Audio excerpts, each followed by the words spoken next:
Hello everyone, welcome back to my channel. Thank you so much if you've seen any of my other videos, or if you're new here, welcome. I love you guys so much. But thank you for watching, welcome.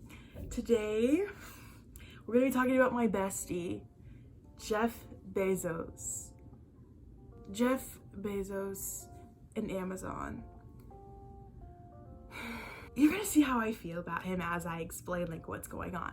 And so I really wanted to kind of like debunk like what's true and what's false, and like what he actually owns, like how, like what he actually is, and like what he's actually in charge of, versus just like, you know, what we think we know from like Twitter and stuff. So let's just get started. So Jeff is the #1 richest person as of 2020 in the world. The richest person in the world. Okay, we knew that. Okay, so his net worth as of today, so it's May 30th, so his net worth as of today is $147.2 billion. Oh god, okay, oh my god, I'm gonna get to how I feel. Let me just keep doing the facts. Sorry if you see me like looking off screen, I'm trying to like read everything. So basically, we know he's the CEO of Amazon.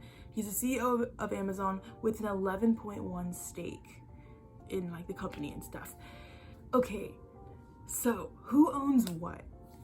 Who really owns what? What is included in Amazon, in the giant? What is Bezos in charge of? Okay, so Amazon's acquisitions. So this is basically, CB Insights reported this as of June 2019. Acquisitions are basically when companies like buy other businesses up. And so, so Amazon obviously, you know, is gonna swallow this whole, but I'm gonna put on an infographic up here and I'm just gonna kind of talk over it, and like, I guess you guys can just like kind of check that out. Okay, so Amazon, their biggest acquisition ever was in 2017. They bought Whole Foods. I literally love Whole Foods so much. Like, I can't even go to Whole Foods. I can't even eat healthy without freaking giving money to So Whole Foods they bought for $13.7 billion. They also bought Ring for $1.2 billion in 2018. We have a Ring, so I love that for me. They bought Zappos, which is like a shoe brand. I've seen it before. For $1.2 billion in 2009, and then they bought PillPack for $1 billion in 2018, and they bought Twitch for 970 million in 2014. What is like Amazon's goal with it? Like what are they trying to do? You know what I mean? Like, they bought Whole Foods, which is like, okay, like grocery and healthy lifestyle. Then they bought Twitch, which is like video gaming. And they brought PillPack, which is like an online pharmacy, so they like package pills. So these are like really random industries, like all super different industries. So part of me, this is when I start questioning, like, what are you trying to do? Are you doing this because you want to make more money? Yes. You know, are you just trying to buy up everything you can because you want to be like the most powerful business? Are you really concerned about people's video gaming streaming and people's like, you know, Ring and like their home security? You know, I understand if you're like passionate about like healthy lifestyle, so like you invest in a gym and then you like buy Whole Foods, you know? Like, these industries don't have anything to do with each other. So like, what are you doing? Like, you're just buying up everything you can, is what I think. That's what I think. So this next part is like where I'm just like, okay, I need to log off. Like, the next part was like where I was like, okay, like time to like for me to step back. So Bezos Expeditions is basically the name of like his personal venture capital investment. So like Bezos, like as a human, like his money and his wealth, like he invests in other companies. So not related to Amazon, just him as his own. This is from their original, like their actual website. You can go to bezosexpeditions.com and see like all the mess that he has, but this is like an actual screenshot from it. Okay, oh my goodness. So he invested $15 million in Twitter, $37 million in Uber, and $112 million in Airbnb. Those are just some numbers for you guys, but you can't go on social media, you can't call an Uber from a party, and you can't like stay anywhere else without giving money to Jeff. Like, oh my god. You know, and there's like other companies on here too that I've like seen and used, like Nextdoor. I use that to like promote like my babysitting in my local neighborhood. Can't do that either. Business Insider is like a journalist or a journal publication that like writes articles on like businesses. So the people that like report about Jeff, like he literally has invested in them. You can click on an article to read about Jeff and he makes money from it. Like, okay.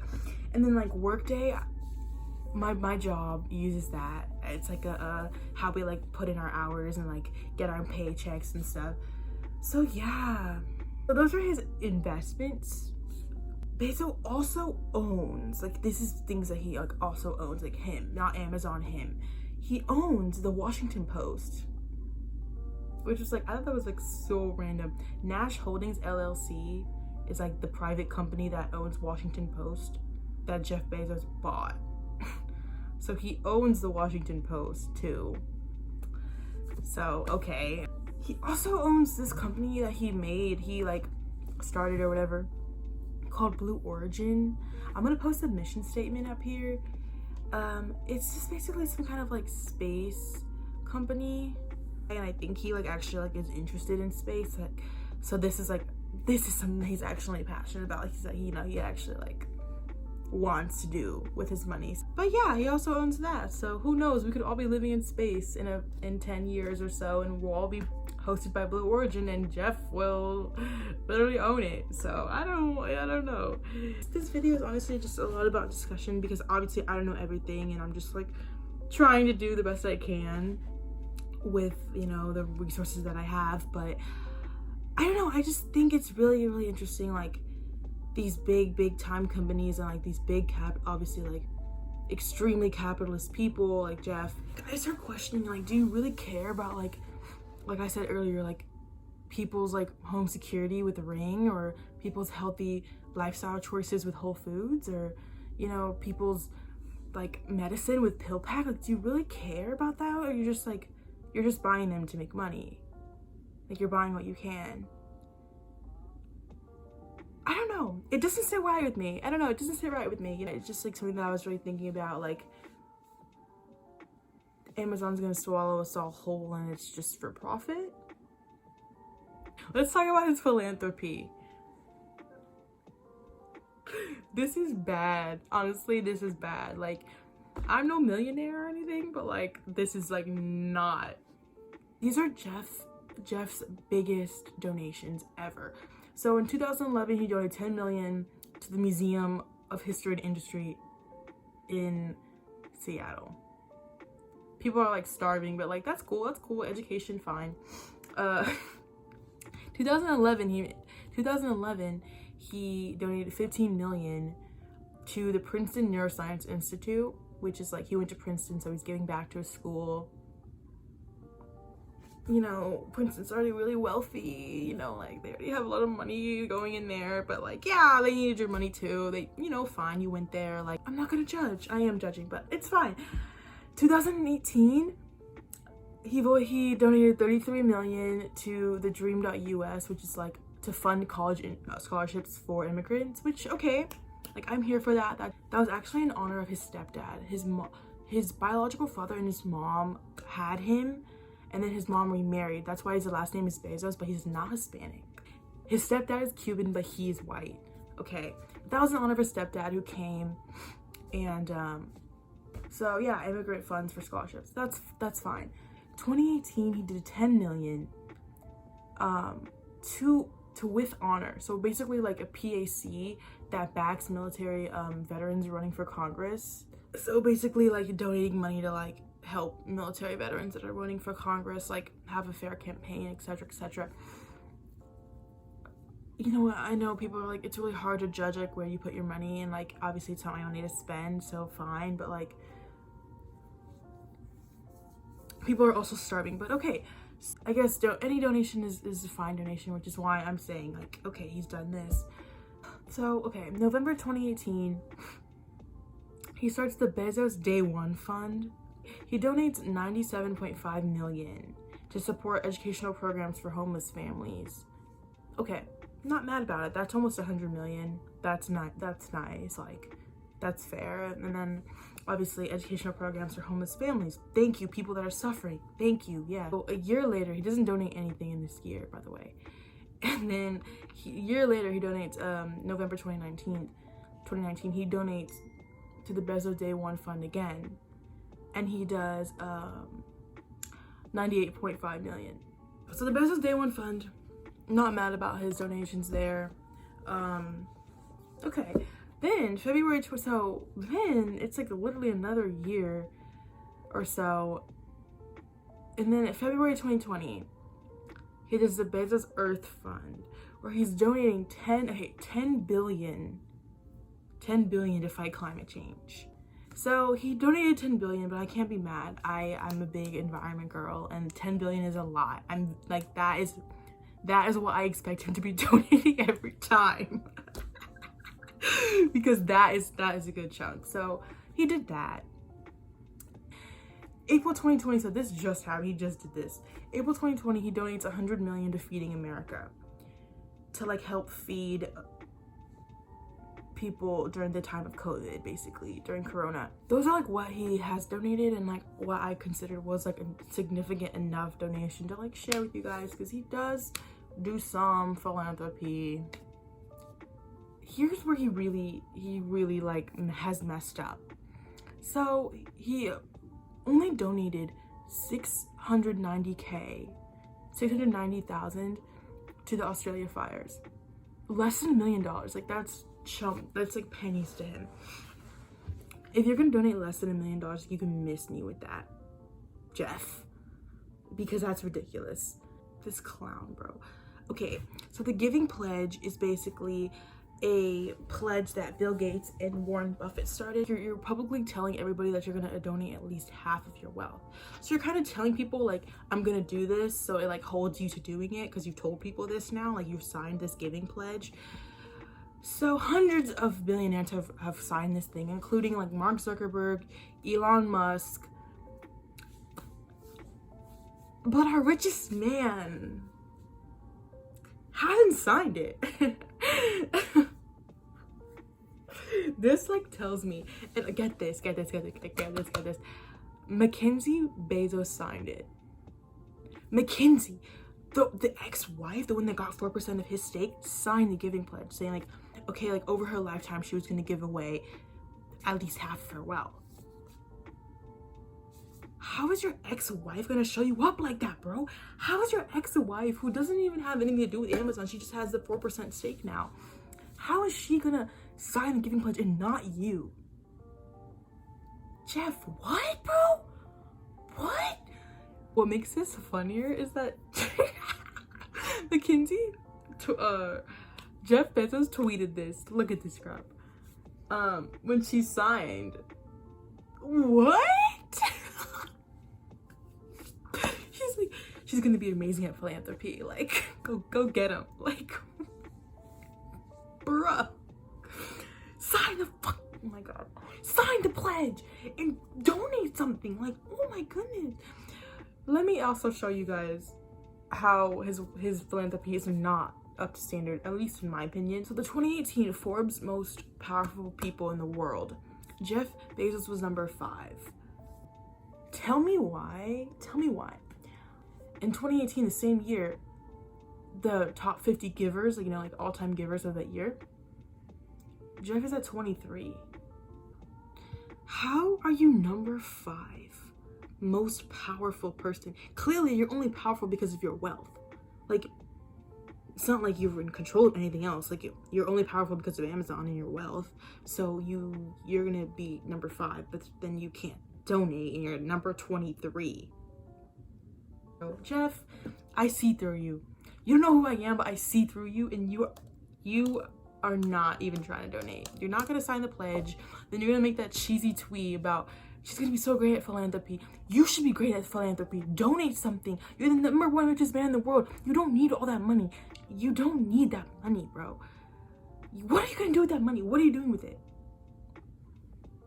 What are you doing with it? You have like, he has like 5 different, he has like a ranch in Texas and like 2 LA homes and then a Seattle mansion. And I'm like, I also want to say that Forbes is this thing where they do this philanthropy score. So like all the billionaires on their lists and stuff, they score like based on their philanthropy as well. Well, tell me why his philanthropy scores a 2. Are we surprised? Are we surprised? No, we're not surprised. His philanthropy score is a 2 out of 5. The #1 richest man. Like, that's totally unacceptable to me. You have $147 billion in wealth and you can't even donate. You can't even get your score to be a 3 at least. Like, you're a 2? Of course, like, this is the argument where, like, they didn't have to donate anything. Like, oh my God, telling other people what to do with their money. Like, they didn't have to donate anything. Like, this amount of wealth is just ridiculous. It's just like too much. You're not doing anything with it. I mean, oh yeah, I know what you're doing. You're buying up other things so you can just be more rich. Like, what? People defend billionaires like billionaires are looking out for them. Like, I'm like, why are you defending him? Why are you defending capitalism right now? They're not on your side. They're not looking out for you. People defend capitalism like it benefits them. Like, people stay defending capitalism like it benefits them. Not only do they have this ridiculous amount of wealth that they clearly just sitting on that they can donate, they don't even pay taxes. They don't even pay taxes. They barely pay taxes if they do. This next thing I'm gonna talk about is the tax payment, the taxation on businesses such as Amazon, primarily Amazon, only Amazon, because this is this video on Amazon. The Institute on Taxation and Economic Policy is like this nonprofit org that like has all these accountants and economists like follow what's going on and like write articles, post articles about it. I really like that site, by the way. I'm gonna link one of the articles so that you could see in case you guys are curious about it, because it was really informative but easy to read, because these things can get really complicated. Listen to this. Okay, so in 2017, Amazon paid $0 in federal income tax off of $5.6 billion in profits. If that doesn't make your stomach hurt, I don't know what will, because that really in 2018, Amazon paid $0 in federal income tax off of $10.8 billion in taxable profits. Not only that, in 2018, they got $129 million tax rebate, which is when basically the government pays them money. So they paid a negative 1% in tax, in federal income tax that year. Negative 1%. I want to throw up right now. I don't know about you guys. 2019, Amazon paid $162 million in federal income tax off of $13 billion in profits. So a 1.2% tax rate. $162 million in tax when they made $13 billion. Honestly, when I was researching this, I didn't really know what I was gonna find, because I know people are always like, the 1% don't really pay their taxes like they think they do, and I believe that, but I wasn't really sure, like, okay, like what extent is it to? Like, it's bad. A lot of the companies are obviously getting away with this. How do they even get away with this kind of thing? Well, in 2017, the Tax Cuts and Jobs Act was passed by Trump. So basically, it cut the corporate tax rate from 35% to 21%. They cut the tax rate, so that helps them already. And then basically, the way that companies avoid this is basically like, because this was confusing, it's like hard to explain. Like, basically, what Amazon does, and what Amazon does specifically is like, they make a big point about how they create all these jobs. They put money back into their business to like create more jobs and to grow and expand. And they like invest in other smaller businesses, and they're like, look, like, we're investing in a local community, give us money. And so the government will give them a tax break, and they'll be like, oh, like, look at like the government's basically like, look at Amazon, like, they're giving back to the local community, they're creating jobs, they're helping our innovation grow and like our economy grow. We're gonna give them a reward and give them a tax break.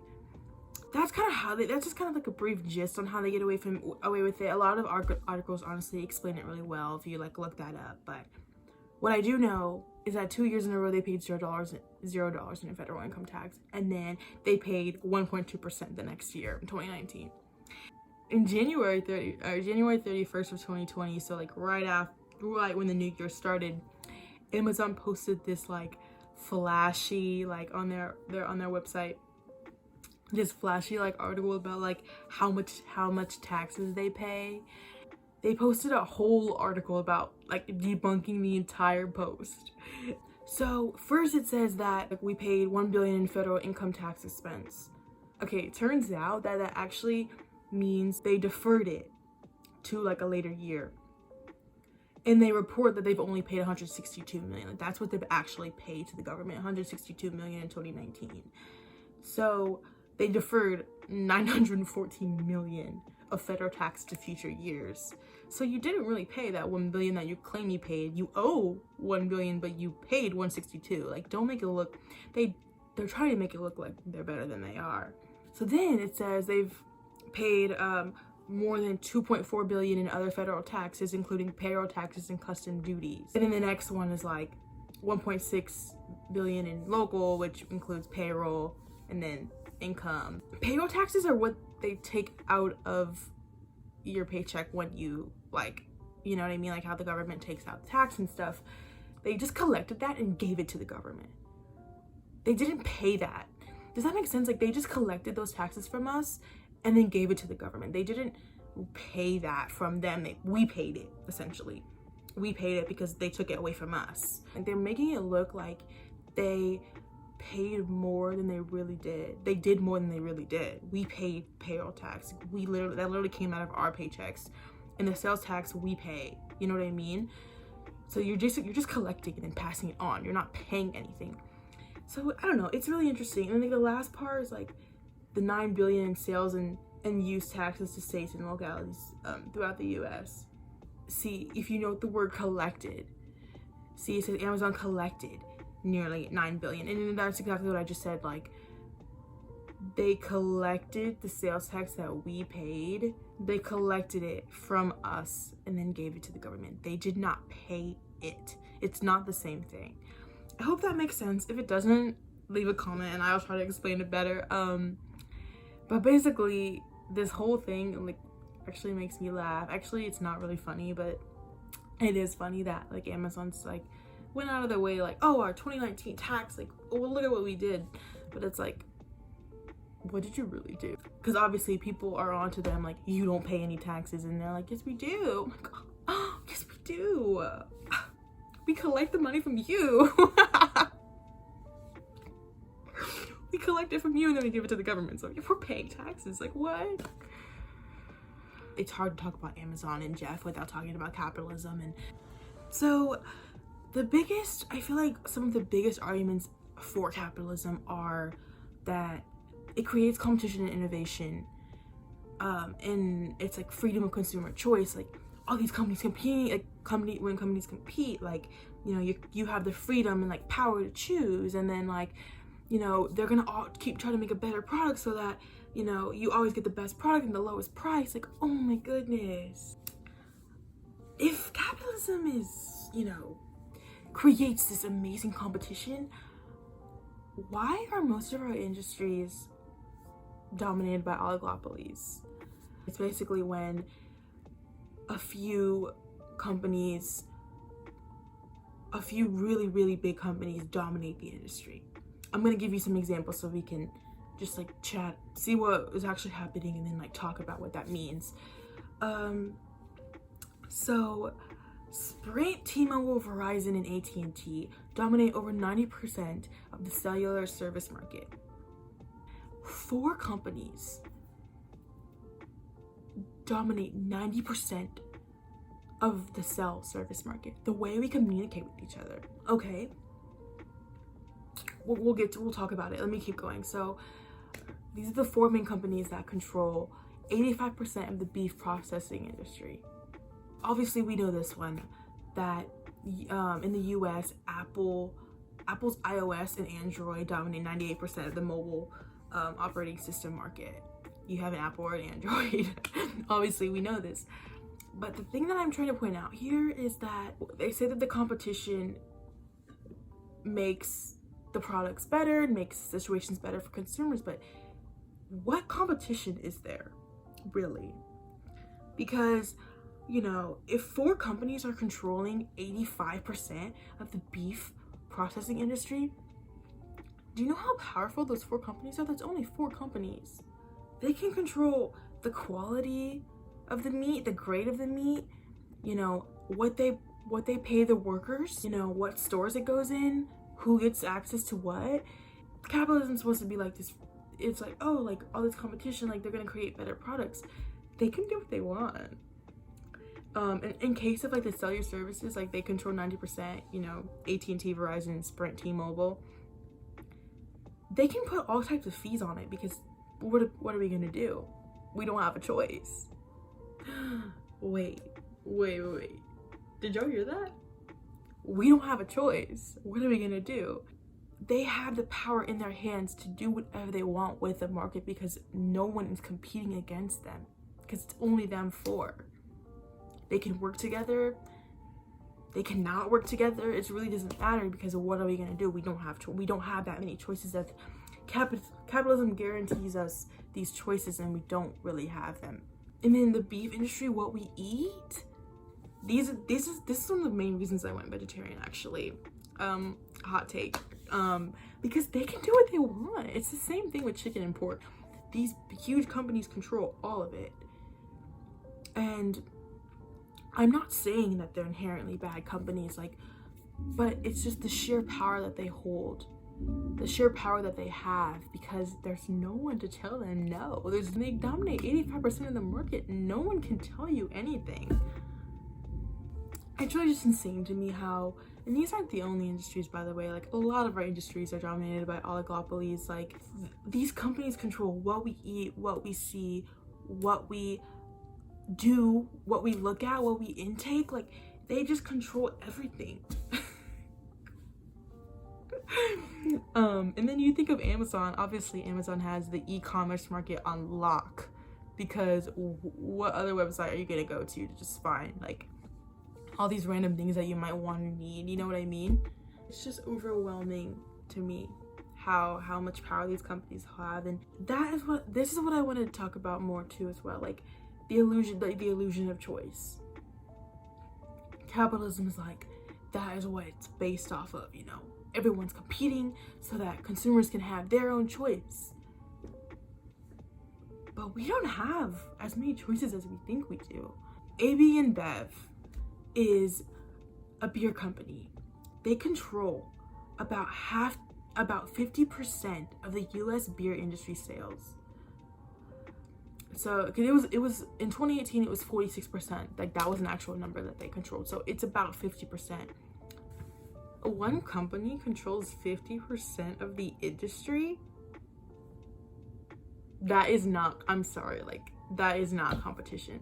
And it creates this illusion of choice because this company, AB InBev, I didn't even know about these people. You know, you don't even know. They own Budweiser, Bud Light, Michelob, Corona, and Busch, and so many more. I mean, those are just like some big ones that they own.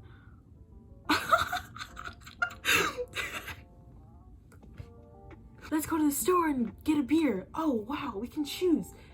Do we want Bud Light or Budweiser? The same company owns both.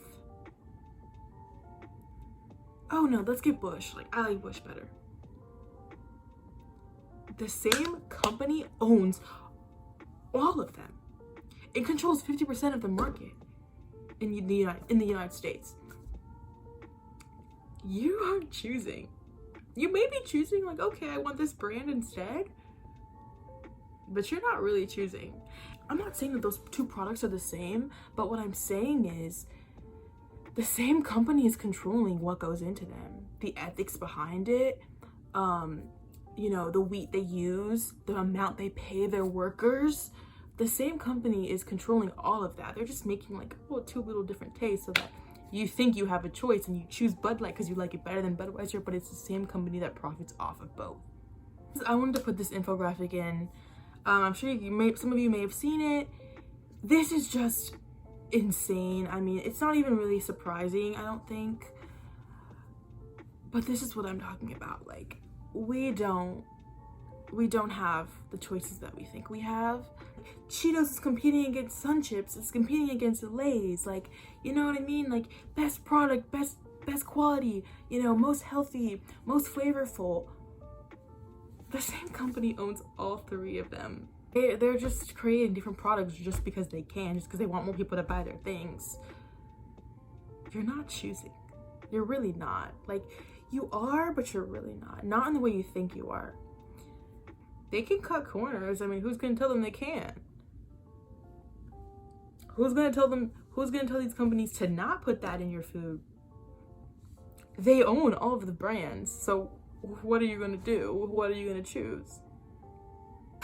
Obviously, you guys can tell I'm not a big fan of capitalism. I'm not saying it's all bad.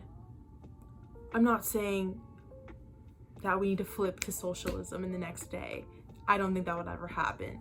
But I think that it's important to just kind of realize the full scope of it, what goes on behind the scenes, what we don't see. I think it's fair to be, you know, a supporter of capitalism. And obviously we're all forced to participate in it because we don't have any choice. There we go. We don't have a choice, so we're forced to participate in it. But I just think that it's always good to just, you know, have your eyes open and think about like, oh, well, we're really getting one pulled over on us because we don't have a choice that we think we do. And there's not really that much competition going on because it's the same 4 companies that do it anyway. So, and they own all the brands. So this is a very cynical way of looking at it, but I do stand by what I think. I think that capitalism is inherently exploitive, self-serving, and possessive. I think that it's founded in self-interest. I mean, these companies aren't trying to create the best product because they care. No, I'm not saying all of these, every single person, like I won't go there, but like a lot of these companies, like they're not trying to like create the best product because they care about everybody getting the best product. They want people to buy our products so that they can make a profit. That is what capitalism is founded on. It's founded on profits. And, you know, I haven't even talked about like the other faults. I mean, the environment suffers a lot because people are chasing profit and they're not thinking about how can I help the environment? Oh, that's gonna make it more expensive for me. No, I need it the cheapest way. You know, the wage control, the control that these companies have over what they pay their workers, the conditions their workers are in, like so much power that these companies have to control what we eat, drink, look at, do, the content that we see, what we get paid, the state of our environment, and it's just like, it's all in the hands of these big giants. Gosh, let me not cry because I just hate it. It's just really sad to me. So yeah, that kind of wraps up all of the planned content I had.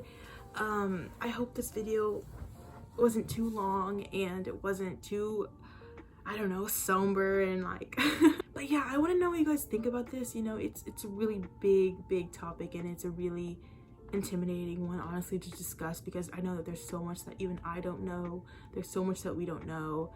It's really hard to figure it all out. Please leave in the comments what you think. If you're pro-capitalism, you know, let me know, like, what are your thoughts on what I have to say, and I'm always open to hear what you have to say. And if you're anti-capitalism, period, but also, like, what do you think? Do these numbers shock you? You know, that Amazon's going to swallow us up whole and Jeff Bezos is going to lead that. He can choke for many reasons, including that his philanthropy is bottom tier, and Amazon's going to own everything. Let me know what you think. I love you guys all so much for watching this video. I hope it's not too long. I really want to conclude everything. I hope it wasn't too boring either. I know it was a lot of numbers. Thank you all so much for watching. I love you guys so much. Please check out my other videos if you're interested, and I will see you guys next time.